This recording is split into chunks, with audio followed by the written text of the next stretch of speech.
اور لوگوں پر بھی، لیکن اکثر لوگ شکر نہیں کرتے۔ اے میرے قید خانے کے رفیقو، بھلا کئی جدا جدا آقا اچھے یا اللہ جو اکیلا ہے سب پر غالب ہے؟ جن چیزوں کی تم اللہ کے سوا پرستش کرتے ہو وہ صرف نام ہی نام ہیں جو تم نے اور تمہارے باپ دادا نے رکھ لیے ہیں۔ اللہ نے ان کی کوئی سند نازل نہیں کی۔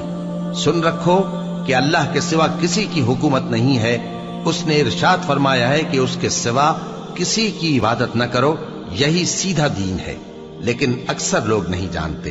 اے میرے قید خانے کے رفیقو، تم میں سے ایک جو پہلا خواب بیان کرنے والا